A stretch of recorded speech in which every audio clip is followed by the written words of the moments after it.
Well, we knew it was coming. Beautiful sights of snow coming in from across Arkansas this afternoon. Keep sharing your photos and videos. Just send them to 501-376-1111. Now, the snow did come as a surprise in places like Hot Springs. This is a view of Lake Catherine and Carpenter Dam. We found Anna Armstrong and her two sons taking pictures after driving up from Hermitage to see family.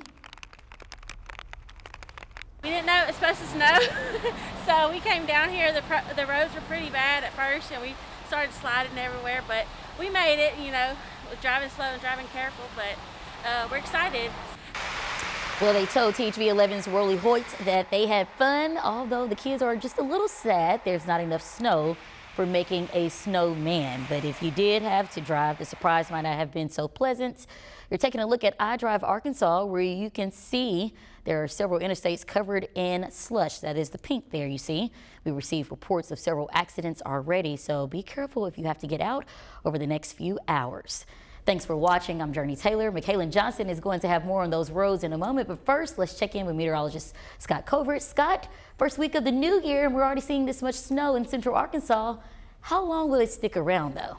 Not much longer at all, Jurnee. In fact, in Pulaski County, we have already made that transition away from snow as expected to just a cold rain. It's pretty easy to see where that dividing line is. Right now, it's hugging I-40 for the most part. I still have some blues. They're representing some snow, probably at times mixing in with a little sleet.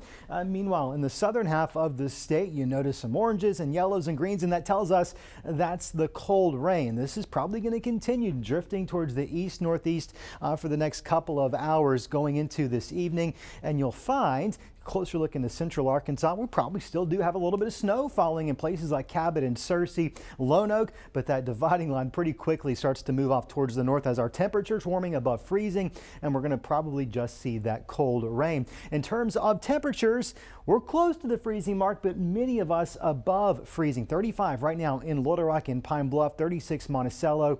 Notice Fayetteville already warming up to about 42 degrees. Like, I don't think we make it out of the 40s in central, or out of the 30s rather, in central Arkansas, but we'll certainly see those temperatures tick up a degree or two more. Meanwhile, the chance of rain for the rest of the day looks like this. It'll be a wet afternoon. By this evening, we'll see less coverage as this system pulls away. What does it leave in its wake? What's your weekend forecast look like? Well, I've got that answer, and I'm already tracking not just one, but two additional systems that bring more wet weather to Arkansas over the coming days. We'll have a look at that timeline, all coming up in your 7-day forecast. All right, thanks, Scott. Well, now to the roads where we find THV11's Michaelan Johnson. Keeping an eye on things for us. Michaelan, how's it looking out there?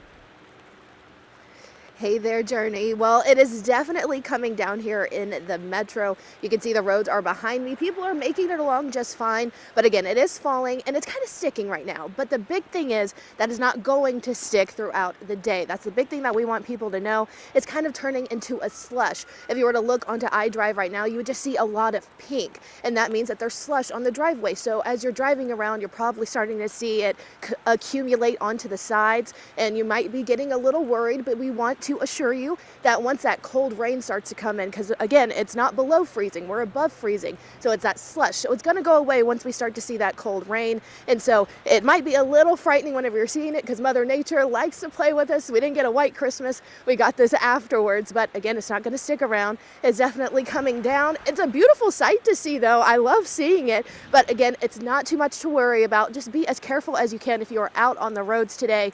Once that cold rain comes in, it's going to wash away and it'll be just fine. But for now, reporting live in Little Rock, Michaelan Johnson for THV11. Thank you, Michaelan. Well, new at noon, updates in two stories we've been following for several months. The first, a ruling from an in-custody death involving Conway police. The prosecutor there now ruling the death of Dietrich Williams an accident. The 26-year-old died while in police custody on July 17th. The autopsy report and other documents released this week say Williams died from complications of sickle cell trait and, quote, exertion, apprehension, and methamphetamine use. The police department also released the body cam footage from the interaction. We are going through that right now, and we'll have more tonight at 5 and 6. And you can find the full ruling and findings right now on THV11.com. Now to Garland County, where the suspects accused of kidnapping Air Ellis are facing new charges this week. Nathaniel Speed, Alexia Chambers, and a suspect who is not identified because they were a minor at the time are now charged with capital murder. This after Ellis's body was found late last month. Stay with THV11 and THV11.com for the very latest. Another act of shocking gun violence in America, and the victims are mostly children. A 6th grader was killed and 5 others were injured yesterday when a teenage gunman opened fire in Perry, Iowa. That was about 40 minutes from Des Moines. Ed O'Keefe reports from Iowa. Listen to your children pray. In Perry, Iowa, a somber vigil capped a tragic day. And you really have to start thinking like, oh, this could happen at my school, this could happen here. It began when multiple law enforcement agencies rushed to the scene shortly after 7:30 Thursday morning. Units, we've got an active shooter situation at Perry High School. Local police say they arrived within 7 minutes of receiving the call and came upon a grisly scene. Appears to be self-inflicted gunshot wound. Police say they soon determined the shooter, 17-year-old Dylan Butler, had taken his own life, but not before he killed one 6th grader and wounded 5 others, including 4 students and the school's principal. And he didn't stop there. Officers located during the search of the school an improvised explosive device. The state fire marshal and the Bureau of Alcohol, Tobacco, and Firearms rendered the device safe. Investigators say the shooter was armed with a pump-action shotgun and small caliber handgun and appeared to act alone. It was absolutely horrifying. Among the survivors, Jody Kurth's stepson Xander, who was grazed by a bullet during the shooting. One of the worst moments of my entire life, but the best phone call I got was saying that they were okay. The incident comes less than 2 weeks before the GOP primaries are set to kick off here in Iowa. The state's Republican governor, Kim Reynolds, visited the scene Thursday. How should the candidates running for president talk about what happened today and the issue of schools violence generally? I'll let them decide how they're going to talk about it. All the surviving victims were hospitalized, and authorities say their injuries aren't considered life-threatening. Investigators don't yet have any sense of a motive, but they are looking into some social media posts the shooter made around the time of the shooting. Ed O'Keefe, CBS News, Perry, Iowa. And a THV 11 update, a day-long trial ends with a victory for the State Board of Corrections in its power struggle with the governor's office. It all stems from State Prison Secretary Joe Porfiry wanting to expand the number of prison beds. The board says there is not enough space or guards to do that safely. THV 11, Sarah Hobakowitz has the latest developments from the courthouse. For weeks, back and forth press conferences and political posts have been going on surrounding the case about the Board of Corrections against the state. Now, there are 2 cases going on, but the one today that was ruled in the Board of Corrections' favor. That means that the Secretary of Corrections will go back to reporting to the board rather than to the governor. This all happened after a few delays, after a week delay, and then today a few hours delay due to a bomb threat at the building. The Attorney General's office motions to dismiss and disqualify were also denied by the judge, something the Board of Corrections lawyer thinks will have lasting impacts not just on the other court case about the Board of Corrections representation, but on other entities within the state. I think she also left open room for Judge Fox to address this issue more precisely. And I would call on every board under Amendment 33, especially and beginning with the University of Arkansas and its Board of Trustees, to come forward. And getting back to what started all of this, the debate over prison bed space, the chairman of the Board of Corrections says it's going to be something they continue to look into, but want to make sure they can do safely. As for the employment status of the Secretary of Corrections, that's going to be something the chairman expects to discuss in a future meeting. For now, reporting in Little Rock, Sarah Hobakowitz, THV 11 News.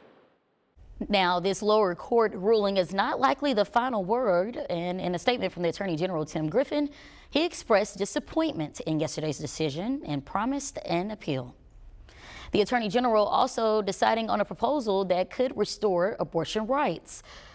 Tim Griffin rejected the latest draft of a potential constitutional amendment yesterday. However, he now says it has just one choice of words to fix before he will approve it. He said it's related to contradictory language that can easily be fixed. The group behind the proposed Arkansas Reproductive Health Care Amendment says they are getting right to work on a third draft. It's a problem we've seen nationwide. Domestic violence shelters at capacity, leaving thousands with no place to go. Now, one Little Rock nonprofit is expanding its resources to try and help. Women and Children First is announcing millions of dollars in grant money to help build a new facility towards the southwest side of Little Rock. Their current building is running out of space. Angela McGraw, the executive director, says each room will have personal bathrooms, a small refrigerator and microwave, but most importantly, it's a central location to offer more resources to victims. We're also going to be the housing, the Family Peace Center, which will be co-located agencies underneath one roof, and we'll be providing services for victims of domestic violence, sexual assault, human trafficking, stalking, all underneath one roof. The new shelter also eliminates the group's pet rule and allows pets to come with the victims. McGraw says they're only in phase 1 of the groundbreaking or breaking ground process, and they're still accepting more donations to keep this project moving forward.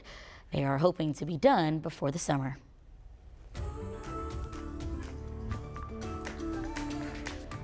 Now some news the people of Conway will be happy to hear. The new Aldi store is preparing to open its doors in just a couple of weeks. Mark your calendars. The Amity Road location will host its grand opening on January 25th. That morning, the first 100 customers will get some special gifts, goodie bags, and a golden ticket that could be worth up to $100. Diversity is front and center at the 81st Golden Globes Awards. Coming up, a preview at how this year's show will be different from previous shows. Scott? Taking a live look outside in the THV 11 weather garden where we picked up about a ½ of that powder this afternoon. We're seeing the rain continue, and that's going to start to melt a lot of that snow that did fall. We're tracking where it's headed next, and we're also looking ahead to our next weather systems. We'll have to talk about in your 7-day forecast. That's coming up after the break.